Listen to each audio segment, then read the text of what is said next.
Hello, family. Uh, so look, I'm just gonna jump right into it.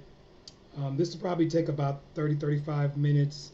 I'm gonna do another one again on Wednesday, but I want to kind of jump out there and tell you about what ultimately is my favorite play, my favorite modern play. Let me just say that my favorite modern play. And you've actually read the last two that you've read or watched on TV, only because you know nature of the course. Um, the Iceman Cometh and probably the Wild Duck. It's probably two of my most meaningful plays for me personally. And so if I was to write a paper on this play, it would certainly mean a lot more because both of those have a lot to do with my life, with my trajectory of faith and love and identity and all that old crazy stuff. Um, so let me just jump right into it. The Iceman Cometh was written in 1939, and it kind of characterizes what's clearly to you guys as a pessimistic view of a world that does not have God, right?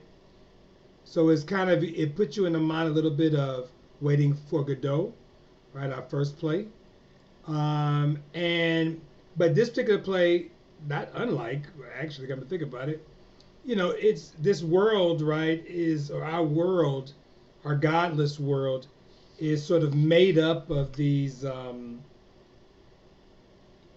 you know, misbegotten beings, right? Uh, and life is crazy. Life is a nightmare, right? Life is life is just too much to bury. I mean, to sort of to carry, and death is the only way out, right? So this is sort of a Nietzschean contention, right? And even maybe beyond Friedrich Nietzsche in terms of God being dead.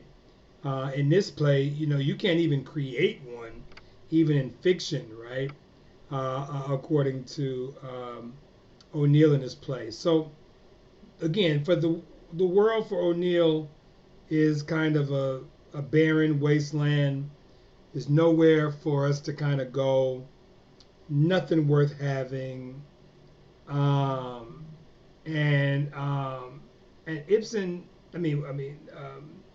O'Neill does kind of what Ibsen does in The Wild Duck, right? O'Neill sort of discusses the human condition as one that cannot sort of live without a lifeline, right? It cannot live without an illusion. And we've had those kind of similar stories, right? We had it in Cat in the High Tin Roof. We had it in Streetcar, right? So in this sense, if you're doing a final paper, you got O'Neill, Ibsen, and Tennessee Williams engage in this conversation about the life lie and illusions and that kind of thing, right? Um, or Eugene O'Neill in this play kind of he represents a man that cannot stand hard realities of their lives, right? And in order to sort of keep life living, in order to kind of keep it going, you must have a life lie or a sense of self delusion. Um, and in this sense, right, he's sort of moved beyond O'Neill. I mean, moved beyond Ibsen in that sense. Um, so, yes, there is a bleak vision or bleak version of life, especially modern life, and the sort of the weakness or the futility of hope, right? Harry hopes the bar, right? It's sort of the futility of hope. You get in this play a lack of faith, right?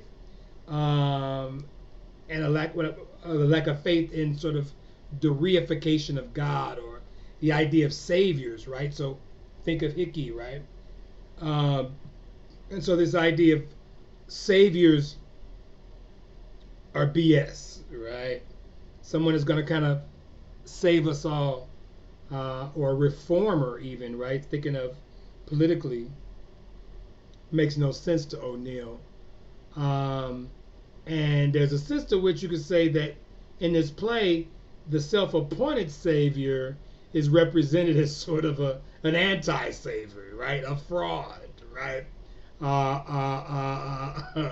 And so, that's something to look at, right? So if you look at this play, sort of, you know, the dramatic action, what makes it interesting, as you probably watched it instead of read it, right? Is sort of the interaction of the reformer, of the savior, Hickey, right, with the savior's subjects, right, with the other 12 folk in the bar. Identify that, right? The savior, 12 folk, Jesus, the disciples, right? You see that operating this play. But even Hickey's sort of, who tries to sort of impose his ministry, right? Tries to sort of put forth his doctrine or his vision of life to a group of people who need help, right? These become the subjects, if you will, and Hickey becomes the savior up in this sort of Harry Hope Saloon, which is the sort of the playground of hopelessness, if you will. And so Hickey, Hickey is like, yes, he is a he represents a reformer, has a divine-like presence. There's a sort of mystery behind him. He brings all these folk together, casts a spell on folk, right? Remember that comes up later in the play, right? This casting of a spell, right? And that becomes an important thing. Obviously, you have people in writing over the years who both compare Hickey to Jesus Christ and also contrast Jesus Christ and Hickey, right? And obviously, you're kind of forced to do so because the 1 and the 12 thing, the idea of Hickey as the as the sort of the antagonism to the bridegroom, right? The bridegroom is Christ, who cometh, right, to sort of reunite the church, right? Those of you who are religious. But clearly, the contrast between Hickey and Jesus, well, another similar is that, right? They hold the Last Supper, right? The last dinner, right? And and y'all know how everybody needs some money, everybody to drink, right? And Hickey is the one that could get people to wake up from their stupor and drink some more, right? So it's like turning water into wine or turn liquor into water. I don't know how I was going to contrast that, right? But I think Hickey is the most significant character of the play, right? Theodore Hickman, right? Um, and Hickey is, just to give the etymology, right? The words, the root words, right? Because this stuff means something, right? So Theodore, right, comes from theos, right? Theology, right, means God. And Hickman is like a deluded soul, a hick man, right? A hick is a sort of especially in Irish culture, is sort of a pejorative word that means a sort of a crazy kind of deluded identity, right? And so he becomes a deluded identity and a fake savior, right? But if we're being honest, right, Hickey is on a mission, but it's not a messianic mission, right? It's not to save souls at a certain level. His mission really is destructive, right? It's devastating, right? He sort of He recreates or turns a birthday celebration um, into a wake of a sort, right? And extract any energy or life that any of them might have left, right? He sort of he has this conversation in there, right, where he says, you know, give up your hopes, go back to your community, go do something, right? Leave the bar, don't come back to it again. But then at the same time, he locks them into the bar. More drinks, right? He wants to promise peace and happiness to mask what? The frustration, the loneliness of who possibly could be a murderer, right? Now, who is his friends, right? Who are these folk in the bar, right? A whole bunch of castaways, vagabonds, right? Just random folk from various aspects of society, many of them cut off from society, that have found refuge within Harry Hope's saloon. Socially pushed aside, morally bankrupt, right? A series of have-beens, or maybe never have beens, right? Separated from communal life. They're resorting, if you will, to Harry Hope's, right? And sort of to engage themselves, to humor themselves, to keep themselves engaged and alive. They sort of engage in what we call in this play pipe dreams, right? About where they are going, what they're going to do when tomorrow, right? Jimmy tomorrow. Right? What are we going to do tomorrow, and what we did in the past, right? This should remind you a little bit of No Exit, right? And so they, in a sense, they sort of soften or weaken their ability to act, right? And then they turn to illusions. Right? The folk in the bar at Harry Hope's, to O'Neill, that represents mankind. It represents many of us. O'Neill kind of touches upon sort of a universal problem that man does not realize or chooses to overlook the serious mystery of what life and existence really is. Hickey then kind of, again, as a reformer, as a savior of sort, is served to remind us, or remind any of us who want to open our eyes and face the agony, or embarrass themselves by dealing with the truth of who they are. They don't do much, right? The people who live there, right? You got the folk who live in the bar, literally, right, upstairs. Folk who live in the bar metaphorically, they ain't got nowhere else to go, right? And they spend their time, idle time, just sort of laughing and joking and sleeping. And they both live in the past, as I said earlier, and in some hope of a future. But they never have living, if you will, life, energy in the present. Does that make sense, right? They think about what they're going to do tomorrow. They tell these stories about what they used to do. But in the moment, the bar is kind of their place to sort of create the pipe dream, where they wait for a better tomorrow. And most of them have more of a faith in tomorrow, an illusion that everything will happen when? Tomorrow. Tomorrow, tomorrow, I love you tomorrow. Right?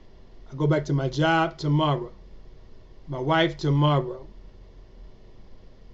Pay my rent tomorrow.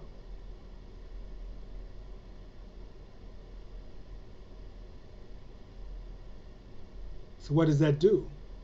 Think about it. If I'm constantly thinking about tomorrow, I can evade and erase the responsibility of the present. Right? I can keep procrastinating. And who is the only character that refuses to live like that? Think about it. Maybe not only, but who's free of that tomorrow? He made a statement about it, right? Remember Larry Slade?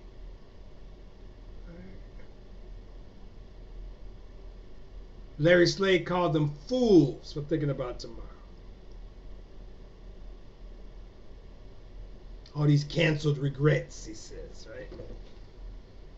Excuse me.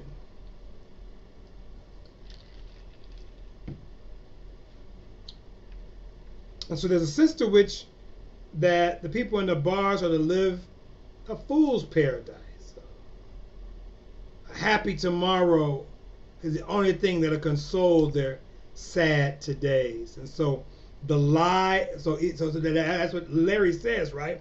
Larry Slade says at some point, dang, I'll bring the book next time. But he says something about the lie of the pipe dream is what? It gives life. It gives birth to all of us drunken, sober fools, or whatever he says. The lot of us, he says. And they can keep on laughing. The people in the bar can keep on laughing and ignoring life as long as they're drinking, console themselves in their dreams. Right? Larry is the sober one here. Larry informs them that they got to do something.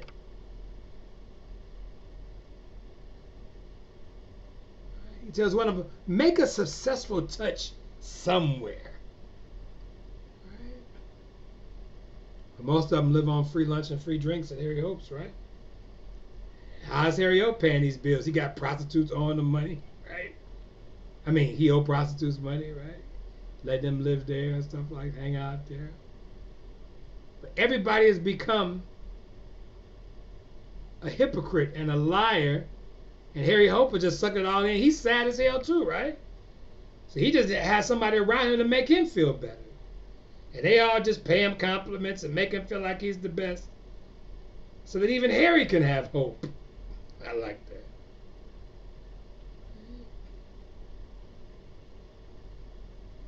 There's a sense to which the bar is a family. People in the bar tolerate each other.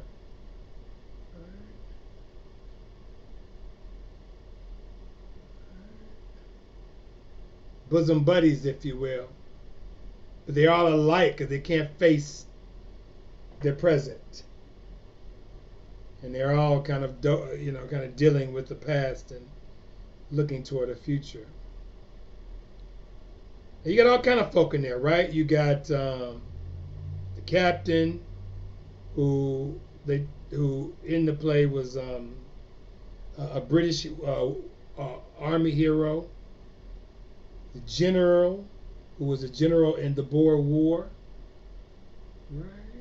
Pat McGlowan, a police officer, a circus guy in there, right? Of course, Jimmy Tomorrow, a reporter. Right? You got Joey. You got Joe, who had a gambling house. You got Hugo, right? Who was an editor of an anarchist paper. Obviously, you got Larry Slade, another anarchist. Willie. Who else you got? Obviously, you got the prostitutes, right? Cora and Maggie and I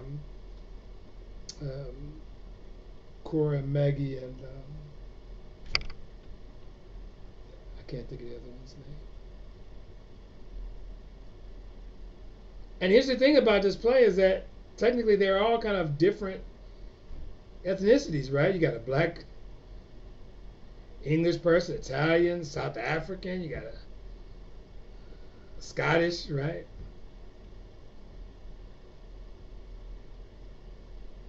but they're all what? Derelicts, in need of reformation, detached and isolated from the world, locked into a pipe dream. Even Harry at one point gets upset. Remember one of his rants? Harry gets upset and calls all of them, "This is an asylum for bums and crooks. Are you hookers and anarchist tramps?"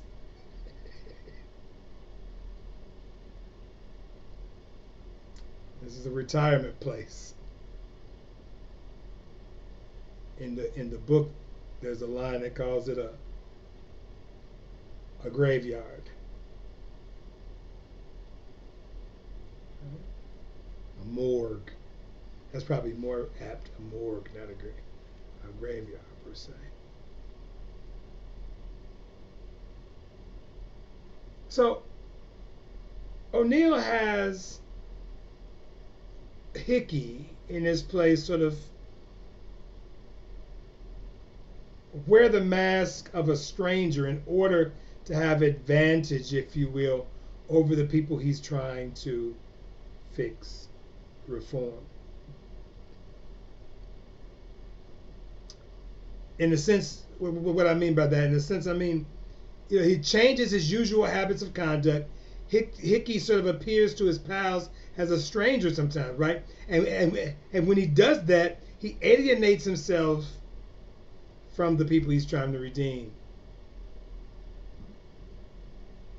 But what he's doing is that he's disqualifying himself from having influence over them. He doesn't reunite with his brothers in his community. He estranges himself. He separates himself. And so there's a sense to which I argue that the challenge to the desires of his friends, right, sort of reduces his chances to render any change. And so I think in essence, like Hickey's, his role, his purpose fails, right? I mean, we know it fails, but it fails, I think, for a few reasons. I think one, the very ideal, right? The claim of the ideal, right? The very ideal he calls for is just erroneous.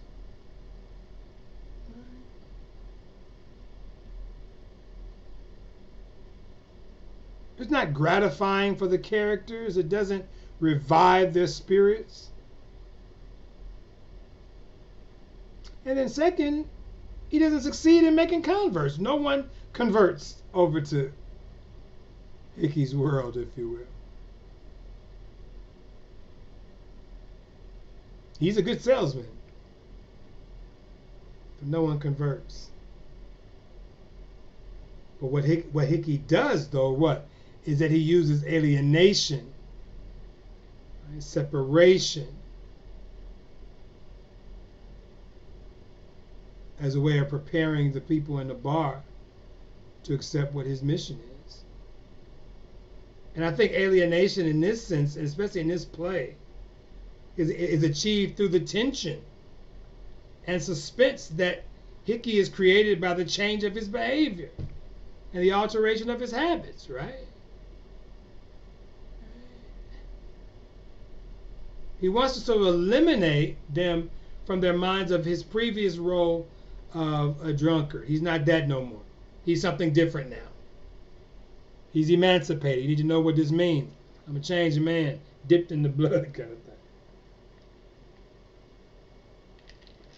So the play then shows two Hickeys, right? Old Hickey, new Hickey. The old Hickey was one of them. The old Hickey was part of the gang. He was a drummer. He was in the mix. Good old guy. Everybody loved him. Right. Blows all his money. Drinks for the crew. Right. This is the perfect Hickey for the bar, right? Remember, even Joey says that. Joey says something about, I was dreaming that that Hickey was going to come through the door, waving a bankroll. We all going to get drugged for weeks. Right? And when this old Hickey comes through, everybody's kicking in and partying. Old Hickey's humor.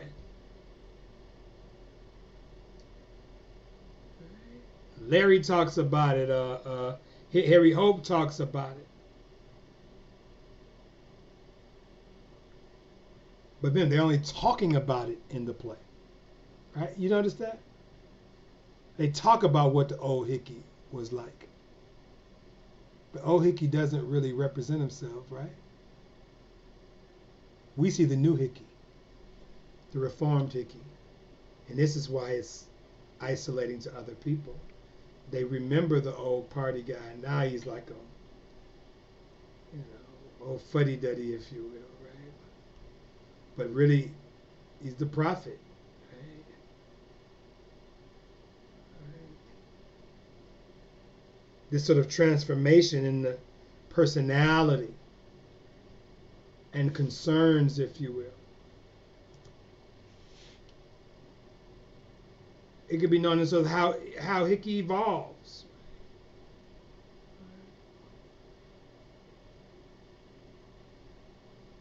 How he evolves.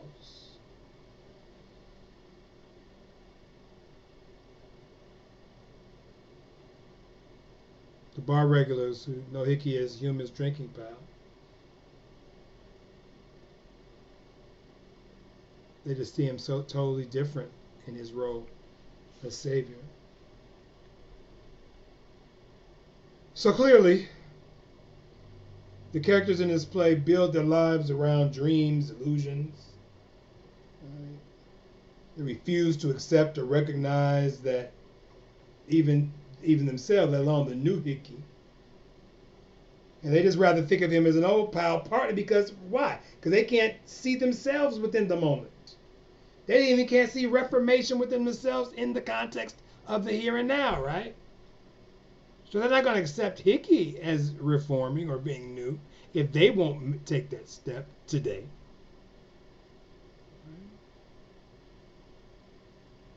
And so the old Hickey, in a sense, becomes part of the pipe dream, the illusion of happiness.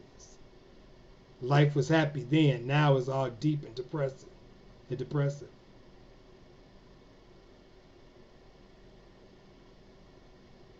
And so when Hickey confuses his friends, being contrary to his normal self, if you will. He's tired, he's sleepy, doesn't drink, he don't tell no jokes. There's unease. And ultimately, you create this episode in which folk just go crazy. Right? But this whole thing had changed. I'm going to wrap it up here. We'll get to the next lecture tomorrow. I want to kind of get an idea of what's going on. Hickey's, this whole idea of change, right? Some people think it's just a stunt, right? One of Hickey's jokes again. And they wait for him to kind of play his stunt and be done, let him know this is all a joke, right? But Hickey is insistent on change, and his insistence makes the characters kind of stuck in between the disappointment and hope.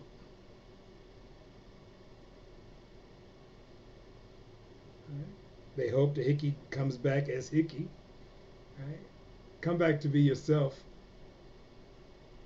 and disappointed as well that he has a change in his behavior.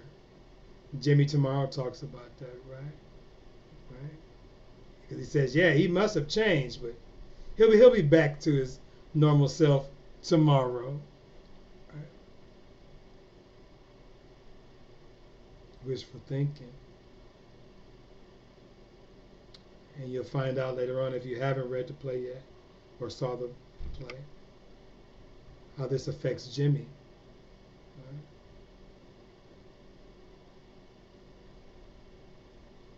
So ultimately, this is around, Hickey, right? The whole play. So what I'll probably do Wednesday is talk about some of the other some of the other characters, right? Everybody's getting upset, right? Hickey upsets everybody, right? There's a sense of maybe it's a sense of what religion does too, right? It upsets people's comfort zones, right? But what happens, right, when it gets all confusing, right? He pisses people off, right? He pisses Rocky off. You're getting on everybody's nerves. You know, you're making everybody crazy up in here. Folk are hiding in their rooms and they ain't got to deal with them. Right? Lewis and the other ones, you know, are just mad because Hickey's making jokes about them. Right? Some others are calling him a pest, right? The same dude who was their homie. Even Cora, right? Rocky, right? Rocky was like, damn, you act like it's your birthday. Right? We trying to have fun here and you tripping. And even Cora, right? Even the resident prostitute, right? Cora like, man, chill out. So he becomes a menace, a pest.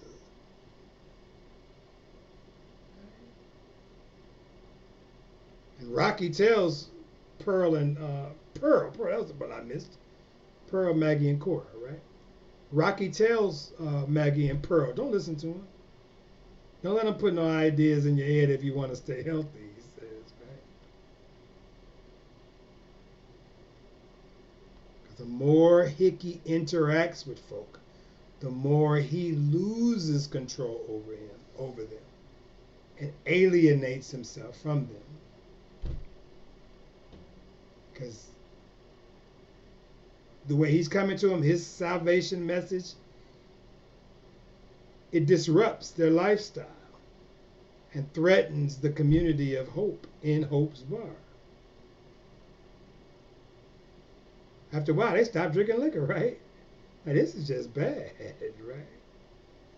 And liquor was their only means of creating false happiness.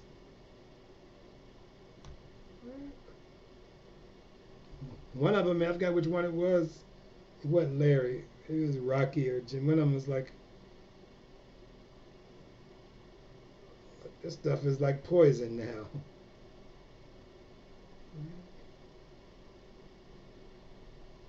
Right. Then even Joe don't stop drinking though, right? Joe was like, man, you messing up my high, man. You messing up my. You need to pay me for listening to this mess. So the self-delusion that the bar regulars have can only walk away. They can only walk away from liquor as they feel their very life being threatened, their survival at stake.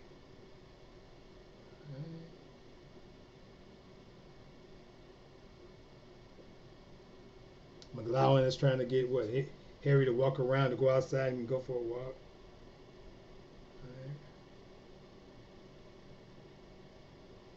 So I don't know. I think I'll stop there because I want on the next one. I want to talk about the actual birthday party, Harry, and obviously the big thing in this play that you'll see is Hickey's speech, right?